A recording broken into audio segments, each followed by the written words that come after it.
بسم اللہ الرحمن الرحیم۔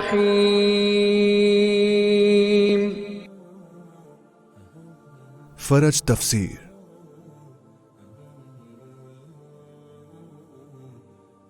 ومن أعرض عن ذكري فإن له معيشة ضنكا ونحشره يوم القيامة أعمى۔ ترجمہ: جو بھی میرے ذکر سے روگردانی کرے گا یقیناً اس کے لیے تنگ معیشت ہوگی اور وہ قیامت کے دن اندھا محشور ہوگا۔ شرح: ذکر خدا سے منہ موڑنے کے نتائج۔ نمبر 1، زندگی کی تنگی۔ نمبر 2، قیامت کے دن اندھا محشور ہونا۔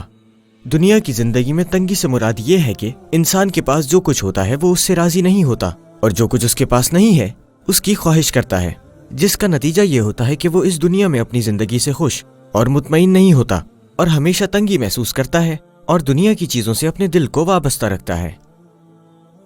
اور جب دنیا میں رہتے ہوئے دنیا سے ہی وابستہ رہے گا تو آخرت میں بھی تنگ زندگی ہی نصیب ہوگی، اور چونکہ دنیا میں دنیا کی وابستگی کی وجہ سے آخرت کی طرف سے آنکھیں بند کی ہوئی تھی، اسی وجہ سے آخرت میں اندھا محشور ہوگا۔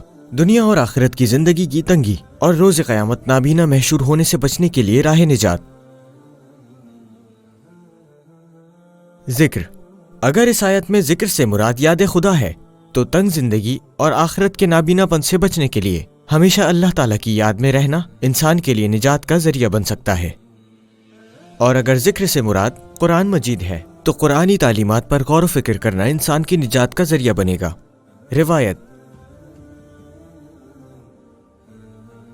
ابن عباس خدا کے قول کے بارے میں فرماتے ہیں کہ جو بھی حضرت علی ابن ابی طالب علیہ السلام کی ولایت کو چھوڑ دے گا، خدا روز محشر اس کو اندھا اور بہرا محشور کرے گا۔